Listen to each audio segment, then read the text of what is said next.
Mañana. Bueno, esto es, recuerden que Estados Unidos y Sí. China, o Estados Unidos viene imponiendo aranceles a todo el mundo. Eso llegó al límite o al extremo de que Estados Unidos le estaba cobrando 145% eh, de aranceles a China, y China respondió subiendo paulatinamente y quedó en un 125%. Resulta que todo empezó el 3 de marzo, donde Donald Trump le puso un 10%. Perdón, le había puesto un 10%, subió del 10% al 20% los aranceles. China empieza a contestar, suben al 34%, terminan en el 54% de Estados Unidos a China. Y bueno, así empieza a escalar esta guerra comercial a la que mucho nos oponíamos. Y hay muchas versiones al respecto de por qué Trump estaba haciendo esto. Entonces, básicamente, lo que ustedes ven ahí en esa gráfica es cómo, ¿qué acordaron? Una tregua de 90 días en donde bajan los aranceles.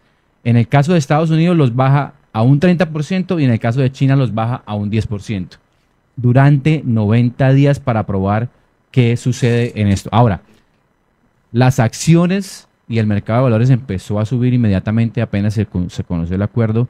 Ambos países salen ganando, el mundo sale ganando y es un acuerdo histórico. Ahora, ¿qué decían los medios de Trump? Porque usted sabe que lo atacan bastante los medios tradicionales, que Trump es un proteccionista, es decir, que quiere que Estados Unidos se cierre al mercado mundial, y que quería volver a los años 30, cuando Estados Unidos más o menos tuvo unas políticas similares, que Trump no tiene ningún interés o no tenía ningún interés en negociar, que él no iba a negociar, que él estaba detrás de destruir el comercio global prácticamente, y que todo iba mal, y que Estados Unidos tampoco iba a negociar acuerdos particulares con países porque tienden a demorarse mucho en hacer esas negociaciones. Resulta que nada de eso fue cierto.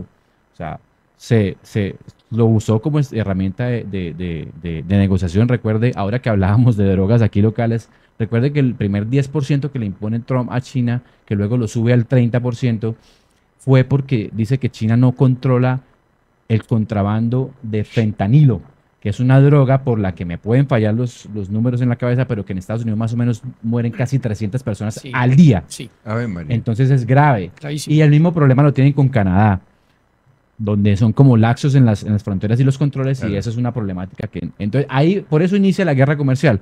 Ahora, ¿qué se logra en este acuerdo? Reducir el déficit comercial de Estados Unidos con China, es decir, que China quite ciertas normas, porque para que usted exporte a un país, usted tiene aranceles, que es como un impuesto, director Sí. y oyentes. Pero, también hay otro tipo de barreras que no son aranceles. Por ejemplo, usted para venderme a mí tiene que venir los lunes, para darle un ejemplo, o tiene que cobrarme menos de esto, o tiene que cumplir estos requisitos fitosanitarios. Entonces son otro tipo de barreras que no necesariamente son impuestos, pero que también bloquean el comercio internacional. Entonces, esos se derriban para que Estados Unidos pueda comercializar más hacia China también.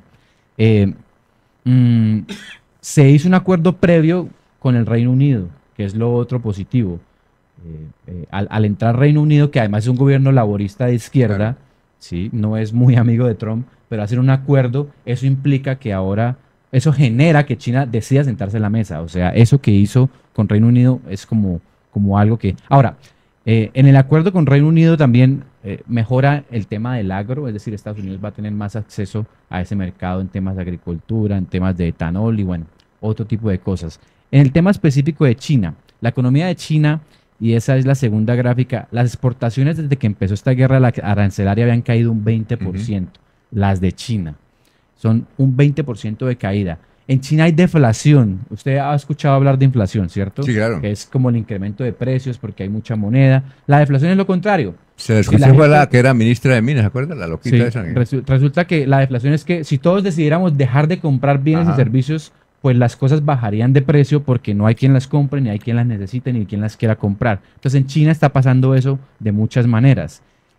Durante esta guerra comercial, el valor del yuan chino cayó. ¿Yuan? Sí, del yuan cayó a un histórico por lo bajo en comparación con el dólar de un 20 años. O sea, es el punto más bajo en 20 años. Ajá. O sea, China tiene bajones en su consumo interno, tiene una caída tenaz en la tasa de natalidad que también los está afectando, y eso venía sucediéndole a la economía china.